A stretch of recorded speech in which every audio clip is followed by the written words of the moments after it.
Thiruvananthapuram mayor Arya രാജേന്ദ്രനുമായി ഉണ്ടായ തർക്കത്തിലും വിവാദത്തിലും തുടർ നടപടികളിലേക്ക് കടക്കാതെ ഗതാഗത മന്ത്രി കെ.ബി. ഗണേഷ് കുമാർ.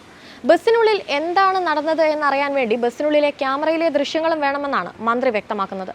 ഈ സാഹചര്യത്തിൽ തുടർ റിപ്പോർട്ടുകൾ അതിന്റെ അടിസ്ഥാനത്തിൽ മതിയെന്നാണ് മന്ത്രി നിർദ്ദേശിച്ചിരിക്കുന്നത്. വാക്കുതർക്കത്തിലും തുടർ വിവാദങ്ങളിലും ഡ്രൈവർ ഏത് കുറ്റക്കാരനല്ലെന്ന് വ്യക്തമാക്കി സമർപ്പിച്ച പ്രാഥമിക അന്വേഷണ റിപ്പോർട്ട് മന്ത്രി കെ.ബി. ഗണേഷ് കുമാർ മടക്കി നൽകിയിട്ടുണ്ട്. കെ.എസ്.ആർ.ടി.സിയുടെ ആഭ്യന്തര അന്വേഷണ റിപ്പോർട്ടിനൊപ്പം ബസ്സിനുള്ളിലെ ക്യാമറയിലെ ദൃശ്യവും വേണമെന്ന കടുത്ത നിലപാടിലാണ് മന്ത്രി. മെമ്മറി കാർഡ് മോഷണത്തിലും അടക്കം കടുത്ത അമർഷത്തിലാണ്.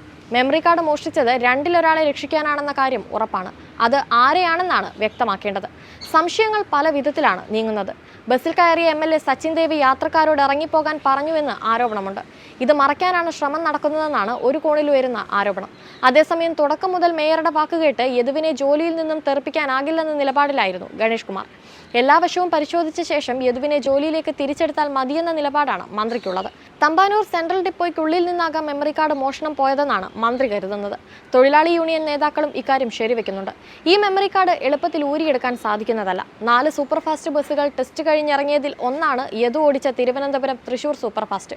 മറ്റ് 3 ബസ്സുകളിലും ക്യാമറയും മെമ്മറി കാർഡും ഉള്ളപ്പോൾ ഈ ബസ്സിൽ മാത്രം CCTV ക്യാമറയുടെ മെമ്മറി കാർഡിന് എന്ത് പറ്റിയെന്നാണ് ചോദ്യം. ഈ വിവാദത്തിന്റെ പശ്ചാത്തലത്തിൽ ആരോ മുക്കിയതാണെന്ന് വ്യക്തമാണ്. പാളയത്തേക്ക് മേയർ വിളിച്ചെത്തിയ കന്റോൺമെന്റ് പോലീസ് ഡ്രൈവർ യദുവിനെ അറസ്റ്റ് ചെയ്ത് പോലീസ് ജീപ്പിലാണ് കൊണ്ടുപോയത്. ബസ് പാളയത്ത് CC ചെയ്ത് ഒതുക്കിയിടുകയും ചെയ്തു. 1.5 മണിക്കൂറോളം ബസ് നഗരത്തിന്റെ ഹൃദയഭാഗത്ത് കിടപ്പുണ്ടായിരുന്നു. ബസ് CC ചെയ്ത് ഡ്രൈവറെ അറസ്റ്റ് ചെയ്തപ്പോൾ ബസ്സിനുള്ളിൽ എന്തൊക്കെയുണ്ടെന്ന് പോലീസ് പരിശോധിച്ചിട്ടില്ല. വാഹനം സംഭവസ്ഥലത്ത് നിന്ന് മാറ്റിയിടുക മാത്രമാണ് ചെയ്തത്. രാത്രി 1 മണി കഴിഞ്ഞാണ് KSRTC വിജിലൻസ് വിഭാഗം ബസ് കൊണ്ടുപോയത്. തമ്പാനൂരിലെ ഗ്യാരേജിലേക്ക് കൊണ്ടുപോയ ബസ് വിശദമായി വിജിലൻസ് വിഭാഗവും പരിശോധിച്ചില്ലെന്നാണ് ആക്ഷേപം. സർവീസ് നടത്തിക്കൊണ്ടിരിക്കുന്ന വാഹനത്തിൽ നിന്നും ഒന്നും നഷ്ടപ്പെട്ടിട്ടില്ലെന്ന് ഉറപ്പുവരുത്തിയ ശേഷമേ പോലീസിന്റെ കസ്റ്റഡിയിൽ നിന്നും വാഹനം കൈപ്പറ്റേണ്ടിയിരുന്നുള്ളൂ എന്നും യൂണിയൻ നേതാക്കൾ പറയുന്നുണ്ട്. ബസ്സിൽ നിന്നും മെമ്മറി കാർഡ് ഇളക്കി മാറ്റാൻ നല്ലൊരു മെക്കാനിക്കിന് വേണ്ടത് 20 മിനിറ്റ് എന്നാണ് ജീവനക്കാർ പറയുന്നത്. യദുവിന് മെമ്മറി കാർഡ് ഊരാനുള്ള സമയം കിട്ടിയിട്ടില്ല.